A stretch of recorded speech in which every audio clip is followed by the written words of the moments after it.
Good afternoon and welcome to the 21st episode of Overdose and Show. We are here with Tink Taylor from dotdigital today. First off, apologies for anyone who's tuned in. We were live for a minute on a couple of platforms. It turned out we were not connected on the third, so we had to reset. For those of you who missed it, we will try to recreate. It was epic. We became enemies, enemies became friends. It was just quite an emotional journey. But with that, I think a little background before kicking it over to Tink. We talked about, one of the things that we have found is sort of missing in this post-COVID world or current COVID world, I should say, is the sort of outside the line, the outside the 9-to-5 content, of which there is a ton right now, webinars and what have you online.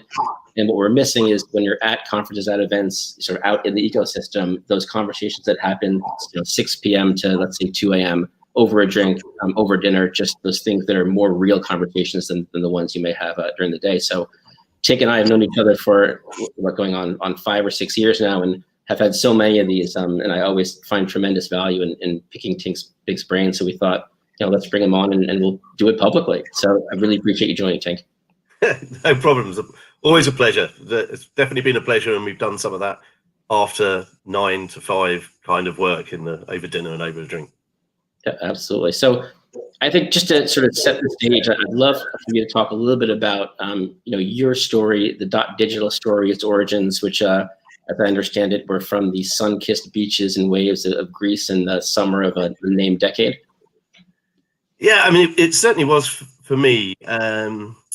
We actually, when we first set up as an agency, similar to you guys. We were a web design development agency.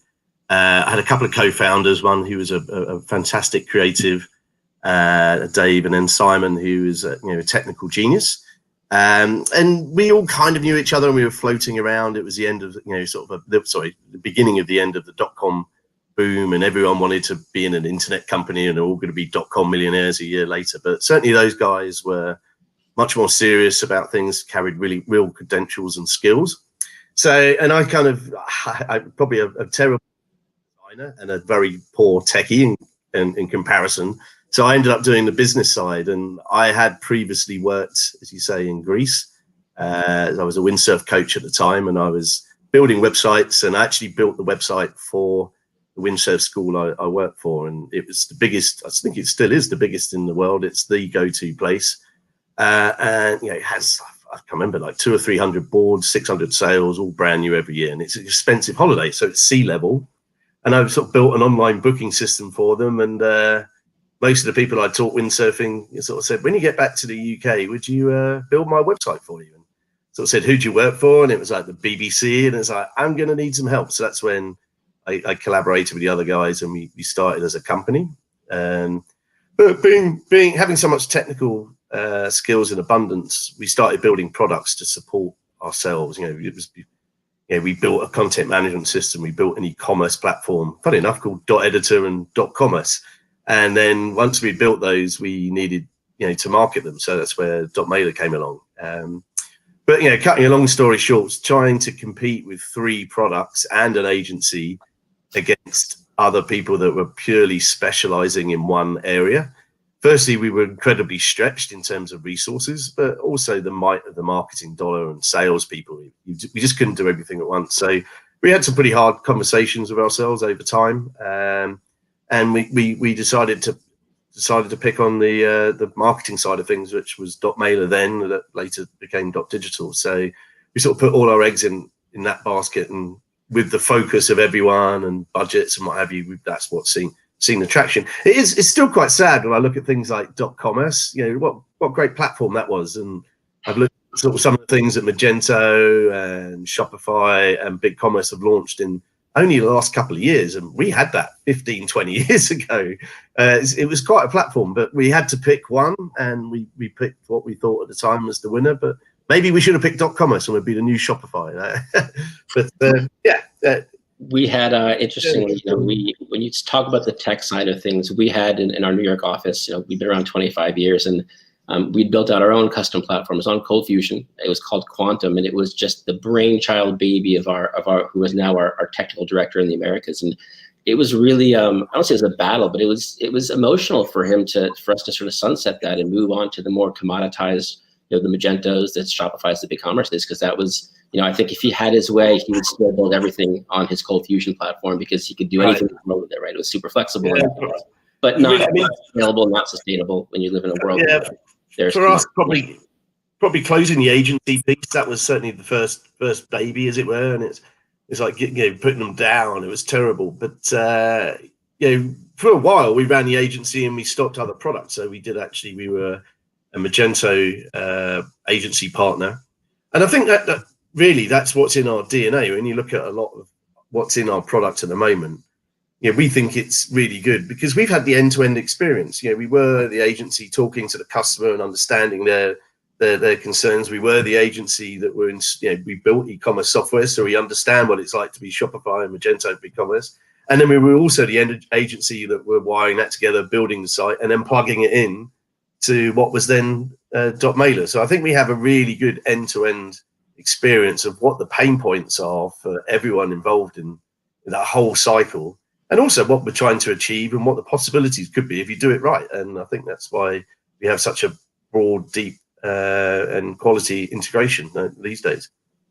Yeah, and I think to that point, when we talk about sort of where you were and the experiences you've had as a company, going from agency to sort of tech provider, it absolutely bleeds through and sort of the personnel and the culture. I found over the years with you guys, you need to have that empathy and understand what a merchant's going through, what an agency's going through, and how to best service them. I sort of preach from the mountaintops this idea that your technology is only as good as the team that supports it.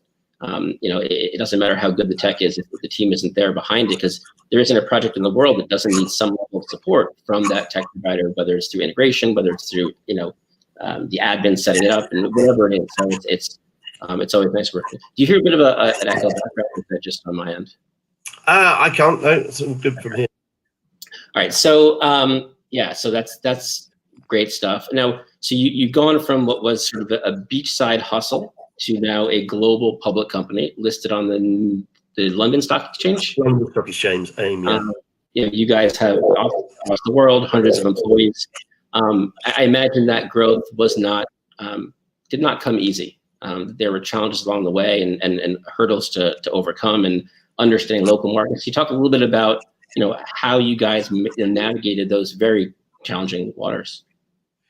Well, yeah, I mean, we are still, I think, the biggest of what we do in the UK. So we'd grown to a size with a repeatable, scalable model in terms of marketing. What we tell our clients is what we eat our own dog food.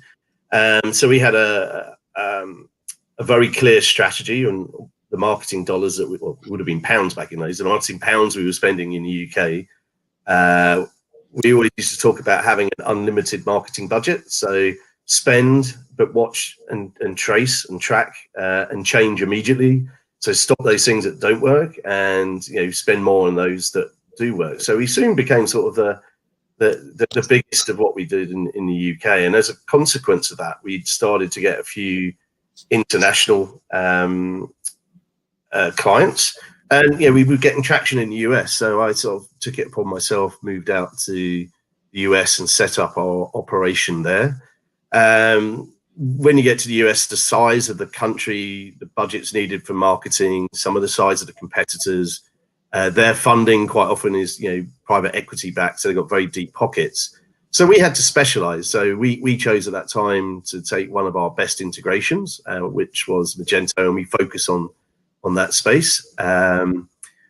As things have sort of grown and changed in the e-commerce ecosystem, most of the agencies, folks like yourself, they were a specialist Magento agency, but Shopify Plus has come along, BigCommerce has come along, and more agencies we see as agnostic. So we needed to build similar integrations into other products, because our partner ecosystem were telling us, we think you're the best platform, but if you don't plug into X, Y, and Z, we have to bring in another provider, and that just confuses the message. So we broadened out into e-commerce, and by that stage, I'd taken myself down to Australia and got the things going there. And that was very much a partner-first approach through the e-commerce integrations we had. So that's how we've come about, full circle, really. We knew you in New York with Media Spa that were acquired by Overdose, and we're just down the road from their offices in Melbourne. It's a very small ecosystem, but we took the e-commerce approach first in all of our international offerings, and we're a big believer in when we do stuff is do it focused and quality. So that's why we focused on that one integration. We have other great integrations, your CRM. We currently are now it's that term for that bit of the business and that integration. So we're heavily pushing that in the US, and that's an interesting space as well. E-commerce has gone from B2C to B2B commerce, and it's not unusual to find someone with an e-commerce platform but also running Microsoft Dynamics. We also have a Salesforce CRM integration, but we'll do that next because we see more sort of greenfield opportunities for ourselves in Dynamics. So it's picking and backing a winner, much like we did when we changed in the agency. We had those 3 products, .commerce, .mailer, and .editor. We picked one, focused on that, did it well. And we do that within all our sectors and niches and now international regions. Cool. So PSA quickly, I neglected to say at the beginning of this, if anyone has questions, comments, by all means, we are monitoring the chat. So please, any questions for Tink, by all means, let them fly. We do have one from Todd Welling, who happens to be Overdose CEO. And you can see it there, Tink. He's asking, would you do it the same way if you started all over again? I mean, hindsight. Would you change that? Yeah, hindsight's a wonderful thing. There's lots of different opportunities. I'd say the hardest thing was probably closing down the agency and maybe some of those other products. And maybe looking back, maybe we would have done that sooner, and we would have had more budget and money to spend on the product we were focusing. Kind of said we could have focused on e-commerce rather than marketing. I think we were much more mature in marketing at the time. So yeah, that was the right winner. We, as you said, we floated as a public company. That was a sort of a big decision. We had the opportunity at that time to take quite a considerable amount of private equity. That would have focused us purely on email at that time. And there's the debate still rages today, is like email dead. I mean, if I had $1 for every time someone had asked me that question, clearly isn't, and it hasn't been for the 10 years people have been asking.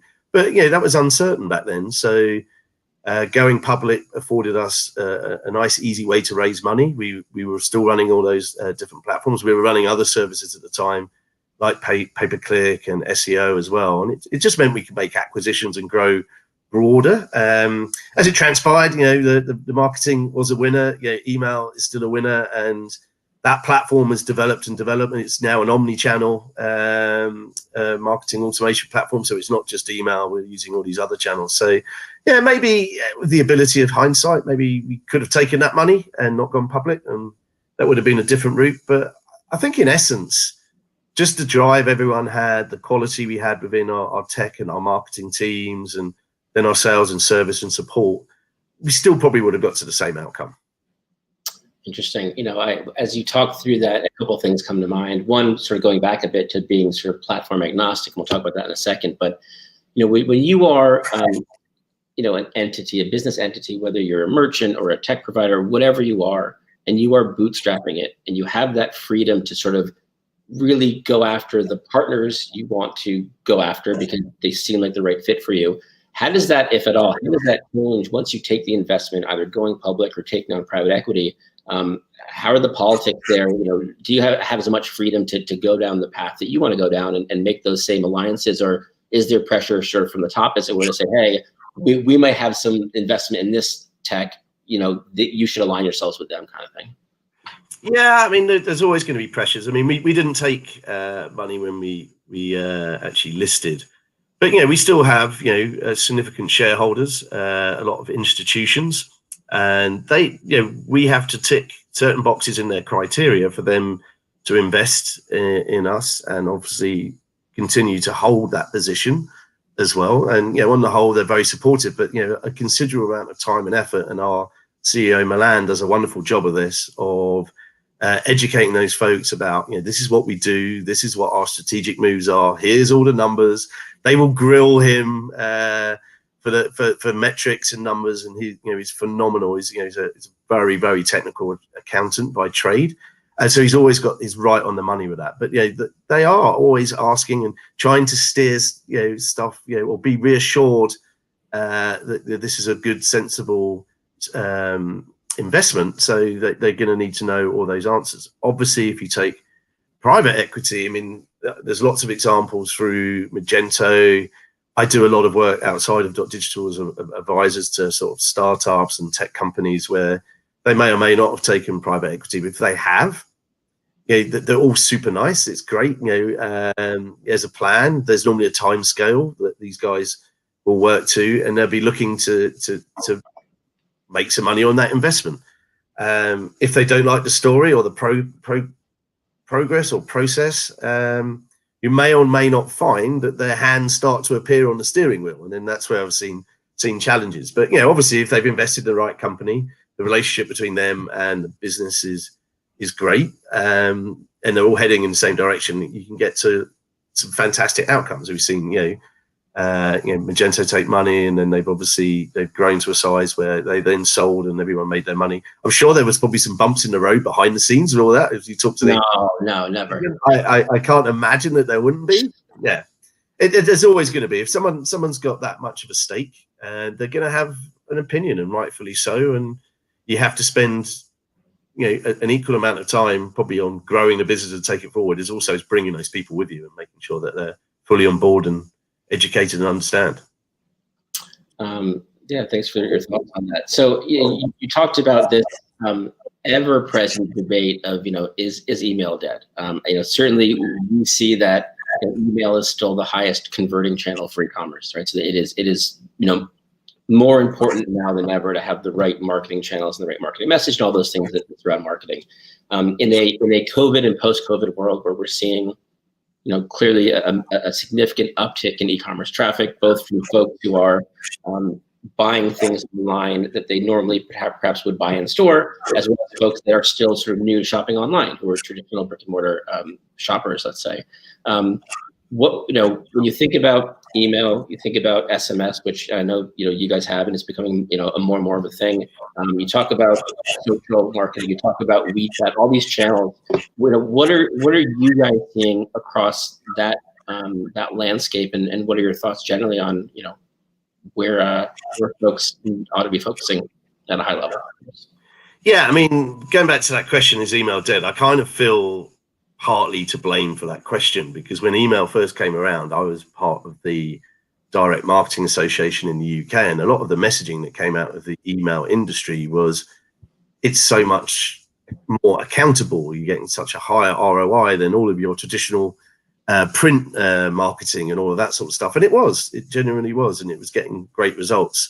So when a new channel came along, whether that was social or SMS or something else, they sort of followed our suit, saying the thing that came before us is now dead. But the reality, and this is why we wind up as an omni-channel automation platform, is that all of these channels in combination together, that's when things really, really, really work really well. So, at a super high level, we looked at some customers that were only doing sort of email marketing only campaigns, compared them against the ones that were doing omni-channel, and the ones that were doing omni-channel were earning 7 times more revenue as a result. And that's because the recipients or the customers these days, the choice of channel they decide to communicate on is decided by them and not the marketeer or merchant.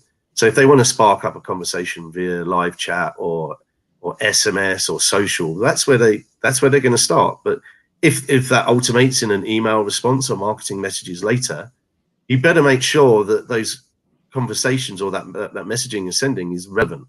And the relevancy comes to having a data layer that talks to each other. So if I was talking in live chat about a particular product or what have you, then the communication you should send them should be aware of that. Or the next time your sales rep talk to them, they should be aware of that if you're in more of a B2B thing. So yeah, overall, so going back to your question, is maybe, we're seeing stuff up all over the place. The digital transformation for a lot of companies has been accelerated. To some degree, the demise of the high street, that was happening has been accelerated because people just... We would say Main Street, but yeah. Yeah, Main Street, okay. And B2B commerce, so there was a lot of companies talking about it. They know it's got to happen. And this has forced them to do it, and also given them the time to do it, because some of the pressures from the day job are off. So obviously, we internationally are quite heavy on e-commerce. In the UK, say we do everything for everyone because we are the biggest. So we do see some sectors, things like travel, the obvious ones that may have suffered. But certainly anyone sort of an e-commerce online business, they're thriving and growing, and ultimately sending more. The more you send, the more opportunities you get to make a conversion, make money, retain a customer. Obviously, you don't blanket bomb people all the time. You use a tool such as ours to target the right people at the right time in the message, and nowadays in the right channel, of course. I love, thanks for that. I love, excuse me, when I get emails in my inbox that talk about how email is dead. Right? There's an irony for you. We all spend, most of our day at least in email and online, so it's funny. But that said, it is overwhelming, right? I appreciate there are more stringent spam laws out there, which is good, right? No one wants spam, and it makes everyone look bad when there is spam. But when you talk about approaches to email marketing, that is everywhere, right? So the platform is the platform, certainly, and the tech's the tech. But what are you seeing when it comes to, as you noted, third-party integrations, dynamic content? What is the newest, best thing that you're sort of seeing in the? We'll talk email first. I'd love to hear your thoughts on SMS, which is just exploding, right? SMS over the past 12 months has become, I see it here and everywhere, and everyone's talking about it. So email first, email innovation, and then talk a little about SMS would be great. Well, I think it's data innovation. I always like to think you should have a data first strategy, because that's what powers what you should send, when you should send it, why you should send it, and all of that good stuff. As you say, there's lots of regulation around the world, primarily driven out of the EU back in the day, with privacy laws, data protection, cookie laws, and so on. Up here in Canada, where I am now, we've got the Castle regulations. Australia's, sort of falling into line, and the US, we're starting to see it in various different states, kicked off by California. And I can't imagine it won't be too long before we have more federal laws enforced. And I think what we've always talked about, and this is why I extensively worked at the Direct Marketing Association, is we talk about best practice, and the best practice actually is above the law. The standards, are above the law. Sending, whether it's an SMS or an email, you get a response if it's something quality and it's something of use. If it's relevant, relevancy equals results. So you need to spend a bit of time understanding from your data what would make something relevant to that recipient. Is that via email or SMS? And I think we've got away with it for years in email, where people were acting like spammers. They were going and buying data. It was a quick way to get a great big list and then hammering this stuff out to everyone, because email works, even if you do it badly. But that's where there are nefarious companies out there, criminal activity, sending vast volumes of spam, and they're only doing it because it does get results, but it's a numbers game. But that's why we've got the receivers putting in all sorts of filters to and technologies to make sure only legitimate email gets into the inbox. So that's actually quite an art to actually get your emails delivered to the inbox. I just had a delightful call with Tanya, who's our deliverability head of our team, and we've got the best team in the world. And there is a huge amount of technical setup to be done, strategy to be done to ensure you get that right. And then the regulations enforce it if you get wrong, and like the fines and penalties these days can be quite significant. So I think everyone's now standing up and taking notice. It's the drum we've been beating for years about best practice. Do this in the right way, and you'll avoid the regulations and the troubles you can get into. But now people are paying attention to that because it can be quite significant. But if you do it right, you deliver that relevance and you get results. And SMS, I think, really is quite personal, that space. If I get an SMS, I will look at it straight away. I've got a text message from Andrew. I need to have a look. So if a brand starts invading that personal space, they'll soon burn that relationship. So delivering something that's useful, timely, and relevant is even more important in SMS. And I think as a result, that then falls into all the other channels, whether that's WhatsApp or email or push and whatever. It's just that mindset saying, I want to deliver that relevancy. How I find out what that relevancy is going and understanding your data points. Yeah, I think just one quick PSA on SMS, just to, we've seen merchants out there who take their email list and they have the person's phone number in their database from e-com orders, and they start sending SMSs because they have the data. So just to be clear, people have to opt into SMS just like they have to opt into email. And if you run afoul of that, it's big trouble. So SMS is a thing right now. And until we as marketers kill it, it'll be a thing. I mean, I walked into the Mallard Lounge here in Whistler last night with a friend. Went to see a very good guy, played guitar. Actually, I think you saw him play at .ski. See the Canadian Idol. Canadian Idol, it's a fantastic performance. So we went to go and see him, but every time you walk into a bar right now, they say, "What's your name? What's your phone number for the track and trace?" And every time I see an opportunity to gain opt-in permission, whether I'm booking a flight for an airline and they haven't asked me for my email address, or if I can use it for marketing, what an easier way for that bar to sort of say, "You're coming in, and by the way, would you mind us sending you marketing messages?" I mean, it would be so unusual pre-COVID to ask someone as you walked into a bar for their phone number, but actually I wouldn't mind knowing their special offers and promotions. Yeah, sure, I'll give you a number for track and trace, and it's my decision there and then. Just ask a simple question and record it in an appropriate fashion, and you built a wonderful marketing list for later. Well, it's interesting because I've always felt, and I don't know if the data supports this because different merchants, different approaches, but I've always felt when you see on-site email captures, right, the pop-ups that show up the second you hit the site, for me, it's a huge turnoff. It was the equivalent of walking into a store and immediately someone walked up and saying, "What's your name? What's your name? How do I get in touch with you?" Right? Versus, "Give me a minute, internal page, 10-second delay. When I'm engaged, I'm looking at the product in the store," the equivalent of. Then it's like, "Hey, I'm here to help. Are you interested in any of the offers we have?" kind of thing. But now that you say that, if that's the world in which we're now going to live, where you need to sort of account for yourself upon arrival in a public setting, then maybe those instant pop-ups become more effective because people are accustomed to providing information up front. I don't know. Yeah, I mean, there's certain technologies that actually specialize just in that pop-up. So it will only appear after a certain time. It will appear on some pages, not other pages. If you move your mouse towards closing the browser, it might appear and all of that. So you can do lots of testing. And I think the bit that would irritate me is if I go to a website and it asks me for that, and I don't have the option to say no.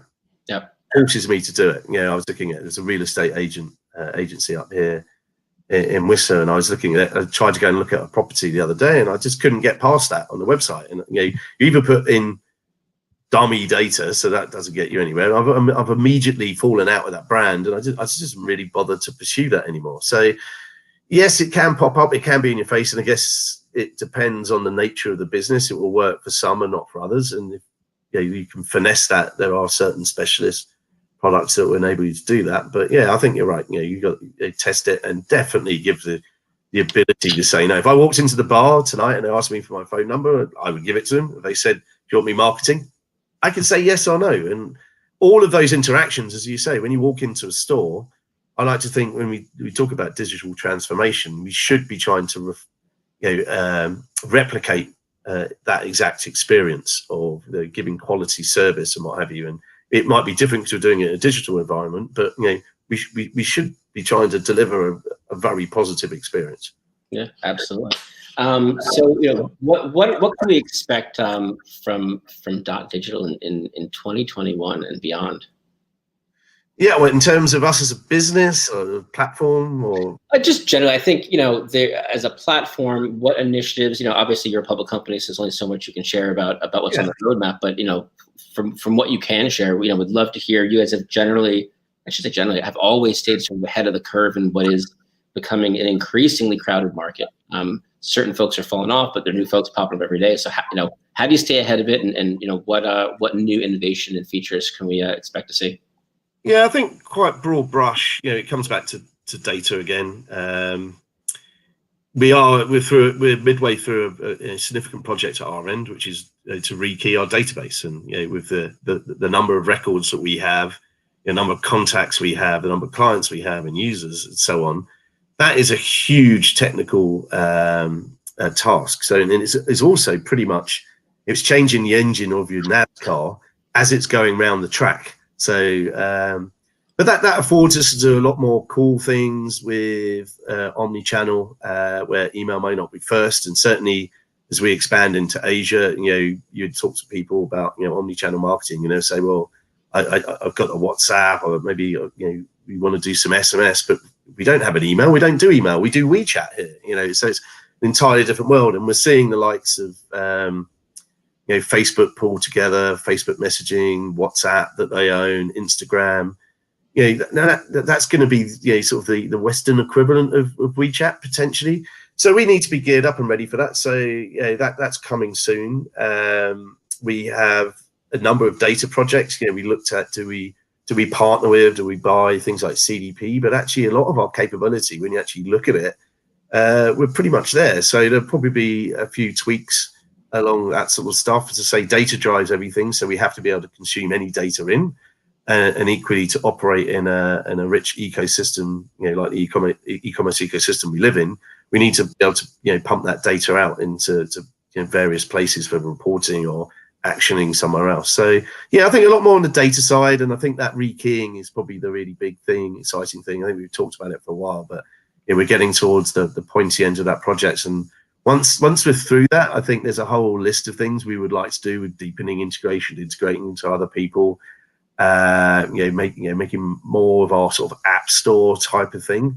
We'll have a lot more time and technical resource to put onto those cool things. Whilst we've been working not on the tip of the iceberg, we've been working on the bit under the water, and that's a significant job. But some exciting things coming, I think. Yeah, you referenced CDP, and certainly one of the things when we're talking with merchants about marketing automation platforms, the potential email platform migrations, the question surfaces, how robust is the platform? Do I need a CRM? Right? I know we have in the past used dotdigital as sort of a CRM light, as it were. So I think I don't know how many custom fields you can build, but how do you differentiate between CRM, CDP, dotdigital or marketing automation platform, and where do those play in your head? Yeah, I mean, it really does depend on the size and shape, scale, maturity, digital maturity, that is, of a business. Because as I say, we've got lots of customers that would use us as a CRM, and we have several competitors that are sort of rebadged themselves as a CRM because we hold sort of the master record of all contacts. I don't think if you ran us or our competitors alongside Microsoft Dynamics or Salesforce CRM, anywhere near what you would look as a CRM, but it's enough for some. Equally with the data layer and CDP, the single source of truth, should it come through that, or should it be a CRM?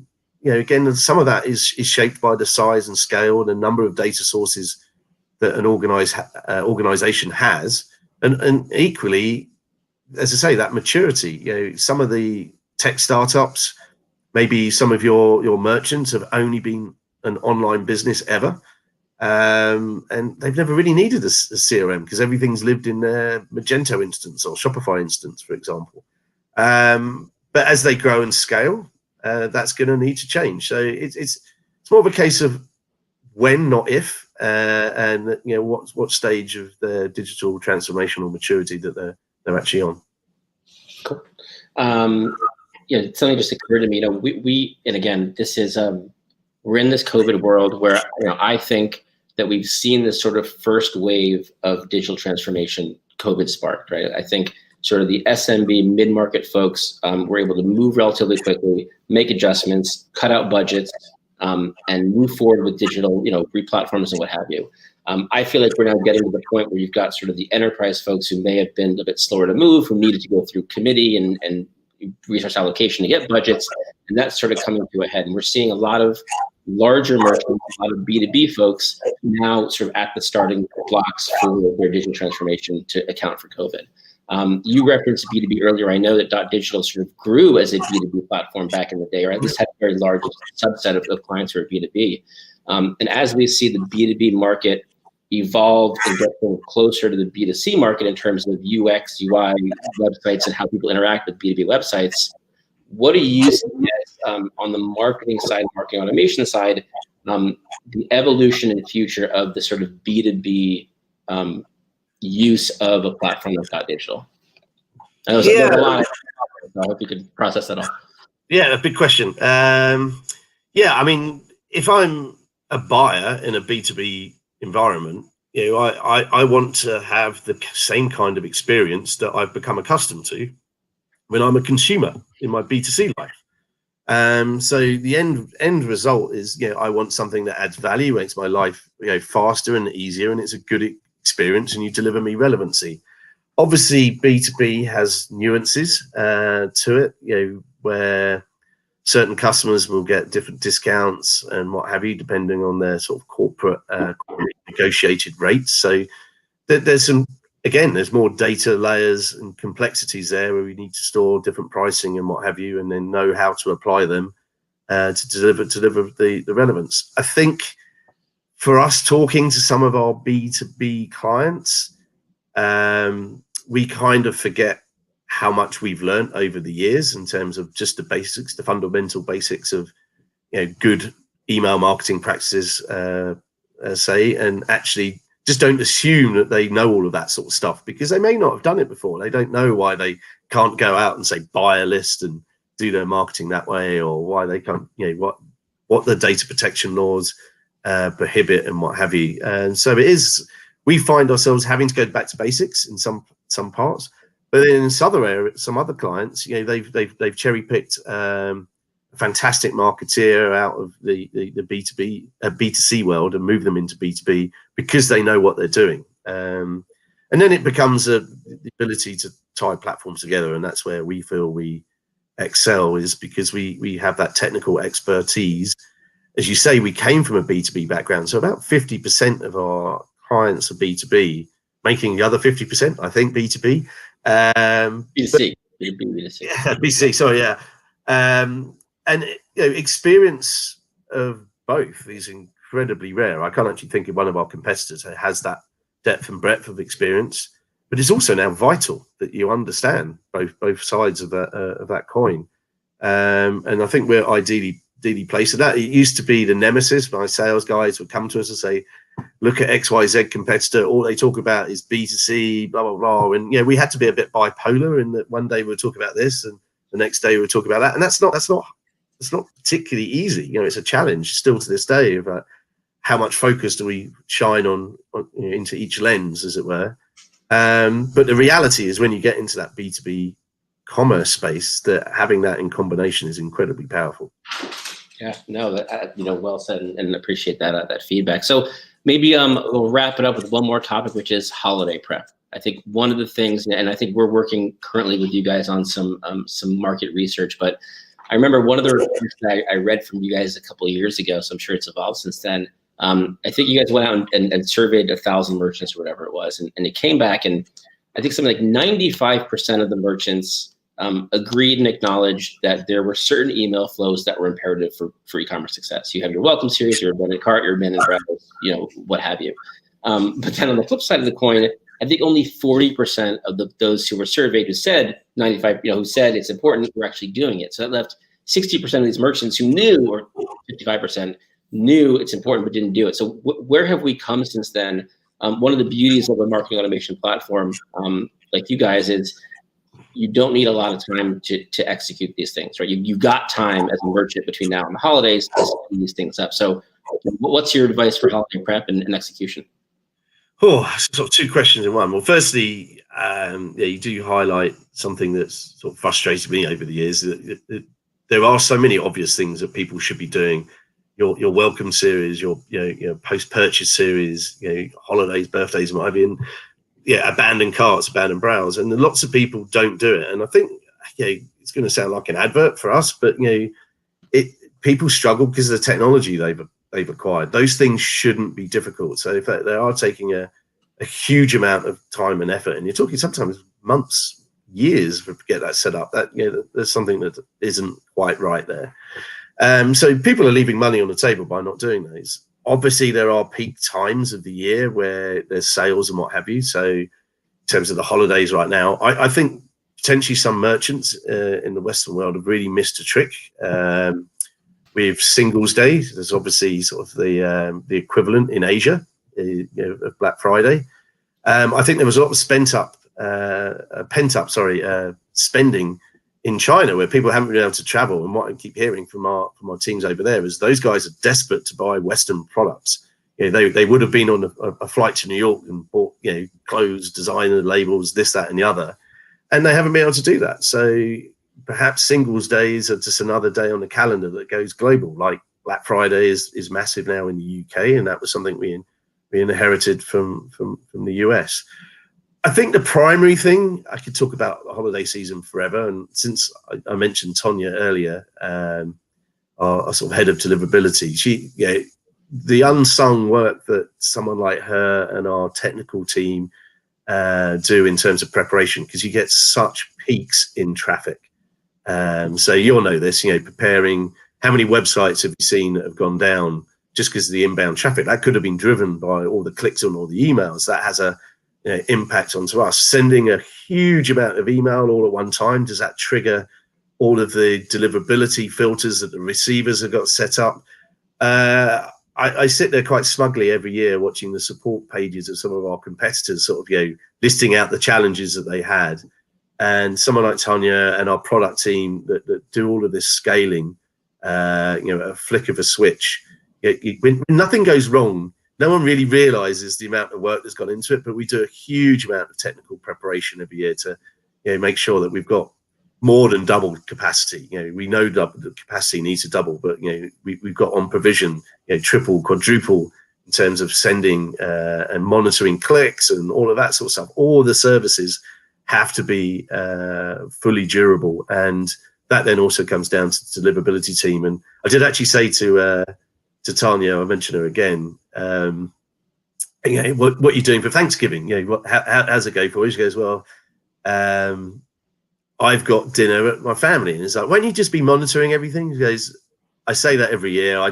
I try and take, I put myself on call, and I don't do it. Everything's so nailed that it just happens like clockwork. And that's because months and months of preparation has gone in to ensure that everything's going to tick along nicely. So for sure, on the Friday and on the Monday at the peak, she'll be watching things, but hopefully won't be too much to pick up in terms of firefighting, because the prep has gone into it. So I'd say to anyone that's listening, any merchants, is really making sure that scalability of their site and their vendors they might be using for various different things in and around e-commerce and the marketing, just make sure they've got that ability to scale. Yeah, no, that's great feedback. And I'd say the three things that I'm always talking about when it comes to holiday prep is, one, for merchants, certainly, one, have your vendor list and phone numbers and contact list by yourself. Yeah, Two, for sure. Test, and obviously, the prep work that goes into before the testing. So all very useful. Really appreciate you joining. Always great chatting with you. I'm counting down the days. As soon as we know we can get back into Canada, we'll see what happens, and then I'll head up there. But certainly looking forward to the when conferences open up again and we can actually sit over a beer and have this discussion in person. Yeah, I can't wait to have another dot skiing. I think I can probably claim the accolade of that we had the best physical event in 2020, because I think we had back in early February and nothing else has happened. It was the sort of the baby that Tink had for years was having an event up at Whistler up in Canada and doing a sort of a dot ski event where sort of broke the mold of the traditional e-commerce events. So a bunch of partners went up, and it was unlike any other event. It was absolutely a wonderful time and really great engagement and really educational for all of us. So appreciate you guys putting that on, and hopefully there'll be that will come back. Our plan was to take it on tour. We were going to do the next one in New Zealand and then do one in Europe as well. So maybe we'll get to hang out and do one with the Overdose crew down. I know the Overdose APAC team has been itching for it. They were anticipating one in Australia, and then obviously COVID hit and it didn't happen. So 2021, Tink, thanks so much for joining. Always great chatting with you, and we'll chat soon. Take care. Take care.